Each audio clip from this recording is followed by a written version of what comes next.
What's up guys, Protagonist here, and today I'm doing a brand new deck profile on the Zodiac Time Beast GBT-09. So basically with GBT-09, Zodiac Time Beast has got a new boost and brand new cards. So I previously haven't done a Zodiac Time Beast deck profile, so therefore to make it up to you guys, I've actually borrowed a deck from Weiye in order to show you the effects and how to use a Zodiac Time Beast. So this card is actually from the clan booster, which is the Gear Chronicle clan booster. This card's really freaking amazing because it is like upgrade of Chronojet. For example, you are able to borrow 2 skills from your G zones and activate them. So you could copy next stage skill to do a restand, and you could copy units like a Ragnar Clock to gain a crit and Silent Tomb effect. So this deck is really amazing because of how flexible it is, and time leap is actually a very fun mechanic. This deck is slightly different towards the Malum deck. Malum deck is not a Zodiac Time Beast deck, so I'll be doing the deck profile next time. But for now, to cover more GBT-09 booster decks, I will be doing the Zodiac Time Beast first. And Zodiac Time Beast for now may not be as good as the Malum deck, but I'm very sure that you get better in the future because Zodiac Time Beast is a brand new Gear Chronicle for this season. So yeah, they're definitely going to get, similar to Rituals, they're definitely going to get brand new support in the future and the next booster set, which I will be covering as well. So yeah, let us get on to the deck profile. First up, let us go on to the Great Trees. We play 4 copies of Chronojet Dragon G. So this is the brand new Chronojet Dragon, which you can obtain through the trial deck. This is the brand new Zodiac Time Beast version. The old Chronojet is not a Zodiac Time Beast, unfortunately, so you will not be able to play him in this Zodiac Time Beast deck, because it is best to have a Zodiac Time Beast heart for your strides to activate their skills. So what this Chronojet does is, his first skill is, basically this Chronojet actually loses the Glory Maelstrom skill, which prevents the opponent from using perfect guards, but his skill is really good as well. So permanent, continuous, for each 2 face-up cards in your G zone, this unit gains plus 5k power while attacking. So it's amazing because when you're going to use your next stage effect by Groovy or next stage, most likely you're probably going to have like at least 4 face-up cards, so you're going to gain a minimum of 10k power, so that'll be like 20k for your opponent to guard. So that is a very good skill, and part of ability is all your Zodiac Time Beasts on the field gain plus 1k power. So this is good because it fixes your magic numbers of your other Zodiac Time Beasts as well. So generally a very good card. But his most interesting skill is the second skill, Strike Break skill. Whenever you perform Strike, you can select 1 card. You can call 1 card from your hand and call it to your Regard Circle, and then select 1 card on your field and perform Time Leap for no counterblast cost. So that's great because you'll be able to farm up more resources and most importantly trigger our baby Chronojet skill, Chronodran skill, so you could like get the free unit and the Chronojet for your next strike. Alright, you of course can time leap your other stuff to give you other pluses, such as your stand triggers, which I'll be going on later on. So the next great tree we play is 2 copies of Chronojet Tiger G. This is also from the TD. So basically, it's like the good guy form of the Chronojet Tiger. What he does is, as a Vanguard or Regard skill, at the end of this battle, when this unit attacks, you may Soul Blast 1 and select 1 unit on your field and bind it. So you could trigger your stand trigger skill to give you more cards into your hand. And if you do, select 1 card on the opponent's same column. So you can only send back cards which is the same column as your opponent across your opponent. So yeah, send that 1 card on the same column to your opponent's bottom of the field. So the reason why we use it is because he has a decent Regard skill, which doesn't need to be on hit. So you could, like, if you really have to retire Regard, he actually gets the job done. And secondly is he's still a Chronojet Tiger, and Tiger's awesome. Yeah, pretty much that. Alright, the next one is 2 copies of Pulsar Fluorescent Dragon. So similar to Metapulse Pegasus. He's a Metapulse, I guess. So his skill is when this unit is written as a Vanguard Circle. So if you don't get your Chronojet right, if you write this, you may pay the cost of Counterblast 1, Soul Blast 1. If you do, your opponent select 1 of his or her Regards and send it back to the bottom of the deck. So Counterblast 1 and Soul Blast 1, you can force the opponent to send back 1 of his cards, I guess. So it's okay. But it's there because he is a Zodiac Time Beast. So because you really want to write a Zodiac Time Beast for this deck. Otherwise, you won't be able to do a lot of your Zodiac Time Beast stuff. So, his another ability is Auto Rearguard skill. When this unit as a rearguard, he also has a rearguard skill, by the way. So the GB1, when this unit attack hits the Vanguard, it may pay the cost of Counter Blast, E Special Counter Blast 1 ZTB, Zodiac Time Beast. Then if you do, you can choose one opponent's rearguard and send it back to your bottom of his or her deck. So, great card, pressure if you have to. And this card will actually be time leap a lot by the Grade 2 card. So the Grade 2s we play is 4 copies of her. So she's the new GBT-09 support. Her skill is when this unit attacks the Vanguard and you control a Zodiac Time Beast Vanguard, you can this unit gets a 2k power. So basically it's an 11k solo attacker, so you'll be able to slap your opponent if you're unboosted. So that's pretty good. Second ability is pretty interesting, Time Leap. When you control a Zodiac Vanguard and when the Vanguard drive checks a Grade 3 Zodiac, you can Soul Blast 1 and pay the cost. If you do, Time Leap her. So you can Time Leap her into him, attack for pressure. Or you can Time Leap into Chrono Tiger if you really need to retire stuff. So yeah, not retire, I mean send back. It's kind of get rid of stuff in your opponent's field, okay? So yeah, that's pretty much a great, that's the first Grade 2 in the GB9. So next one is 3 copies of Zodiac Time Beast Bunny, Speed Bunny. He is our offensive card in the deck. So his skill is continuous. During a turn, for each Zodiac Time Beast you control, this unit gives us 1k power. So it includes the Vanguard. So let's say you have a full field and you have a rearguard here. So let's count 1, 2, 3, 4, 5. So this unit gives us 5k power at no cost. Very good because 5k power means one more card off your opponent's hands to guard at a very cheap cost. That's fantastic. Alright, 2 copy of Chrono Claw Monkey. When this unit enters the rearguard circle, you may pay the cost of 1 and you control a Zodiac Time Beast Vanguard. You may Counter Blast 1. If you do, you can choose. This unit gets 5k power, so it's good, I guess. Because since you'll be time leaping a lot, you can just call him and give us 5k power. Since 5k means your opponent has to throw 1 extra card to guard. I guess this is if you need to push for game. And 1 copy of Snake because 10k base. Sometimes if you ride it early game, you can 10k no pass your opponents, which is pretty good sometimes. Alright, that's a Grade 2s. So let's go into Grade 1s.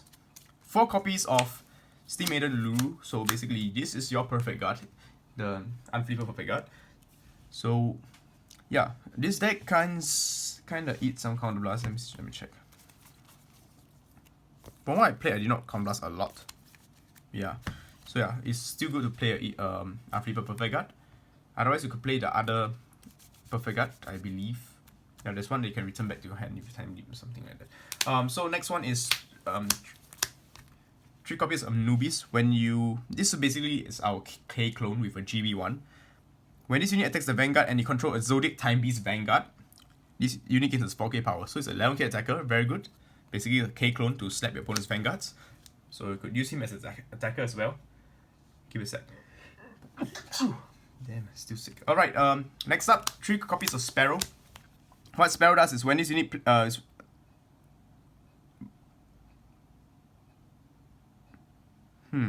me a sec. I'm not very sure about Sparrow. It's actually called Pulse's Stratos Falcon. When this unit is placed on the rearguard circle during each battle phase, you may pay the cost.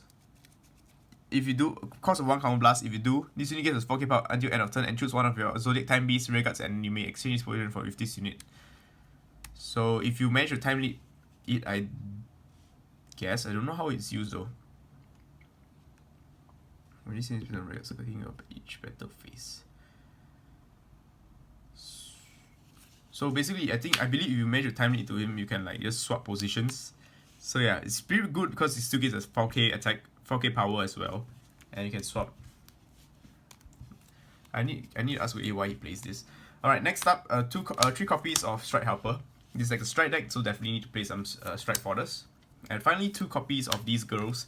Very nice cards. This is from GB9. So basically, what this card does is, when you control a Zodiac Time Beast Vanguard, you can use her to intercept from the back row. So she's additional defense if you need to, in case you're dying. So it's something like the Brave Owl. Yeah. And second skill is while this card's in rest position, this card can be targeted by card effects.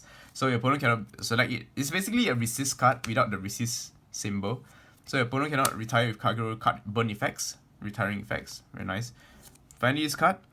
When this card's scored from the deck to your record circle, you can rest her. If you do, you can select one of your records, you can draw, and it gains us 4k power, and you can draw one card. So really good, because when you time leap into your Chronojet, into her, you can just rest, draw one, and just go back to the deck at the end of turn because of Chronojet skill anyway. So yeah, this still very nice card. So let us go on triggers. Triggers we play very interesting because we have to mix in stand triggers in this decks. Gear Chronicle stands are very good, so we definitely play them. There are 6 crits. 4 of these crits, when you attack with a Chronojet unit, you can go into soul and draw one card to pump up that soul and draw a card mainly. Alright, Shaun the Sheep. So basically she is like something like the Floor Girl. Give me a sec.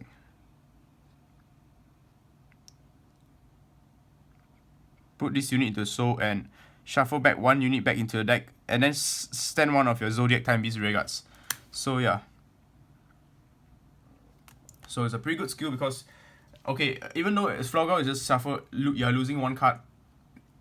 For Floor Girl, you basically lose one card to restand, but this one you have to lose 2, but it doesn't have to be specifically Blaster Blade, so you can like stand any of your regards. So Shaun the Sheep is very good because sometimes Zodiac Time Beasts are able to power up their regards into high powers, and if you resend them, most of the time it's gonna be very devastating for your opponents. So definitely 2 Shaun the Sheep. 1 copy of Yowata. Basically, Yowata is good because whenever he's being time leap or put into bind zone, you can draw 2 cards, then shuffle back one of those cards that you have drawn. Sorry, draw 2 cards, then shuffle 1 card from your hand back to your deck and shuffle him back from the bind zone. So yeah, basically he helps you pay for your bind cost, giving you additional cards for your binds. Very good.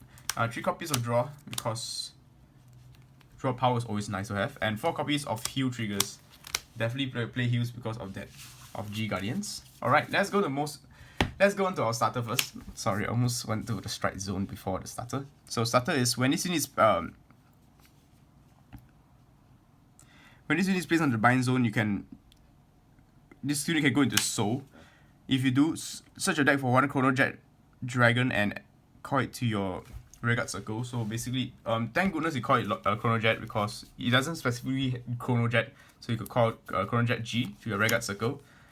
And so basically how to explain it easily is you, for example, alright, let's say you perform Strike. Strike skill, send it to the bind zone to time it to a 1 unit. So you can time it to her. Then search. Then when this card will go into soul. Sorry. Goes into soul, and you can come out with Chronojet from your deck. Search on Chronojet. At the end of turn, this Chronojet bounces back into your hand, and you can just draw 1 card by tapping her. Since she's being caught by timely, end of turn she'll go back and just goes back into your hand. So you can use for strike next turn. So that's pretty much it. Very good with the new Chronojet skill. Alright, let's go on to the G units. I apologize. Very, very bad weather. Alright, 2 copies of Chronojet Gear Groovy. What Gear Groovy does is activate activate once per turn.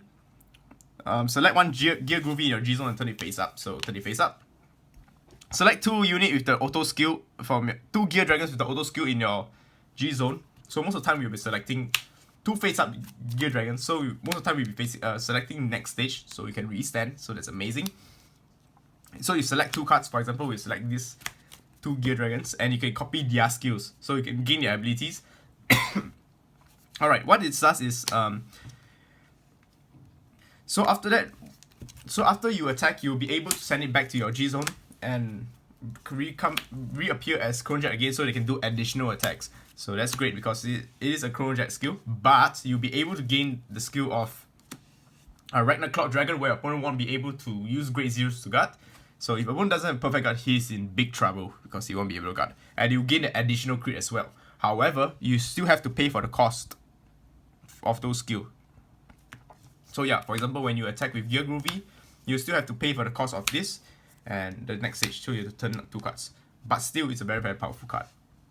This actually helps Gear Chronicle fix the problem of not using their G units fast enough. So with this card, you'll be able to use your G unit to the maximum potential. So generally, I really like this card. Second ability, what he has is activate Soul Blast 1 and select one face down card in your G zone and turn it face up. And this unit gets 5k power. The reason why this card is good is because sometimes you will not have the Ragnar Clock face up. Let's say it's still face down. Let's say you first strike, you went for Metapulse. And then probably next one will be next stage. Then maybe the third strike will be him. Yes, you already have next stage face up, but you do not have Ragnar Clock. So use this skill, Soul Blast 1, turn it face up. Then you can use a skill. When you're attacking, you can turn it face up again. So basically, you'll be able to use Ragnar Clock, copy Ragnar Clock skill because it is face up. Yeah, this is pretty much that. Alright, there's 2 copies of GG. Chronojet Dragon GG, Gear Groovy. I like GG because it's like GG, good game. Alright, 4 copies of Next Stages. Next Stages is still one of the best strides in the game because of its ability to restand at very cheap cost. So, next stage skill. At the end of battle phase, this unit attacks, you can turn up 1 copy of itself face up, and then discard Counter Blast 1 and discard 3 cards from your hand. If you do, unwrite it and you can continue to attack with as a Chronojet Dragon. So yeah, basically you'll be doing 5 dry checks and 2 attacks in 1 turn. Freaking amazing, definitely play 4. In this deck, I think you could actually just play 3. 3 is enough because how we will play the deck is like that. First strike, Metapulse. Second strike, we go for next stage. So turn up face up. Then we go Gear Groovy. So Gear Groovy, most of the time you'll use probably a Soul Blast to get the skill up. You gain us 5k. And then use the skill to copy 2 units. Copy this and Chronojet. And you'll be pretty much left with 1 Chronojet, which is kind of pointless, I find. So actually 3 is fine. We play 4 because I guess he has 4. Or in case if you don't use GG skills, you can still go on another Chronojet. Strike to another next stage again, I guess. So I'm not going to question him because this is a deck. Alright, so next up we play 4 copies of Metapulse. 3 copies of Metapulse Pegasus. So what Metapulse does is it's basically a new card from GBT-09. What Metapulse does is while in the G zone face up, for each face up Metapulse in the for each face up Metapulse in the G zone, your Zodiac type is on the field gains plus 1k power. So during your turn only. So very good fixed magic numbers. Yeah, most of the time we'll be able to get up to at least 2 in the zone, so your whole field gain plus 2k power. So there's additional 4k per column. That's great. Second skill is activate once per turn. If you have a Zodiac time beast as a heart, you can counter blast 1 and select 1 card on the field, and so select 1 grade 2 and below on your field. Yeah, sorry, select 1 grade 1 and above from your field and down and send it back to the bottom of the deck, and then call 2 Zodiac time beast unit that is 1 grade below it. So for example, you can send back grade 1 to call a 2 grade 0 cards, because this deck has a lot of nice combo cards. You could call Shaun the Sheep and maybe your Water, or you could like send back a grade 2 to call 2 grade 1 units. So you call 2 Phoenixes and stuff. So it's very good because you get a +1 even though you're losing 1 grade, but you're still getting 1 additional unit for free. That's very nice. I guess this is basically 2 boxing for the deck. So 3 copies of Metapulse Pegasus and 2 copies of Ragnar Clock, as previously mentioned for Ragnar Clock skill. For Gear Groovy skill. When this unit attacks the Vanguard, it may pay the cost of Counter Blast 1 and turn its copy of self face up. If you do, this unit gains +1 crit and your opponent cannot call grade 0s to the Guardian Circle from your hand. So that has a silent top effect. Very good if your opponent does have perfect guard, throw this down and your opponent's pretty much dead. Mostly used for Gear Groovy though. 1 copy of a Sea Breeze, Breeze. Basically punish your opponent for not riding to grade 3, playing the Great Start decks, playing the Great Start game if they do not ride the previous turn. So yeah, anti-Great Start, very nice. G Guardians, 2 copy of Iwata. Steam Maiden. Sorry, Steam Maiden Uluru. When this unit enters the Guardian Circle, you may shuffle back 2 cards from your drop zone, 1 trigger and 1 non-trigger. So you can shuffle back a Perfect Guard and a Heal Trigger, which is amazing because you'll be able to send back the Heal Trigger which you paid for this cost anyway. Then it gives us 5k shield. So basically it's almost like a guarantee free. Oh, it's basically free. Oh, damn. I just realized there's a Weiye signature card. There's a card signed Weiye, locked Weiye by, I think, the artist. Very, very nice. Just realized that. Awesome. 2 copy of this Bouncy Dragon. I don't know what his name is. Bouncy Dragon thing. When this unit enters the Guardian Circle, you may Soul Blast 1. If you do, select 1 card on your opponent's field and bounce it back to the bottom. Shuffle it back to the deck, and then superior call the top rail of the opponent's card into the rear guard circle. So yeah, it's very good because, for example, you play against deck like Go Paladins, their unit gains a huge amount of power, like using the Gurgit skill like 10 times. I don't know how. So you'll be able to bounce back the unit, and the unit lost all that power. That will cause a 1 Soul Blast, which is amazing. So yeah, very, very powerful card. Definitely play 2. So yeah, this is pretty much the whole deck profile on my Zodiac Timebeast deck by Weiye. Be sure to add me on Facebook and subscribe to my channel. I hope you enjoyed today's video. Please leave a like and subscribe to my channel. I just repeated that twice. So yeah, if you guys wanna check out my Chronojet Tiger deck, which I'll be posting soon, make sure to like this video. If I get enough likes, I'll be posting it right away. Peace out and love you guys.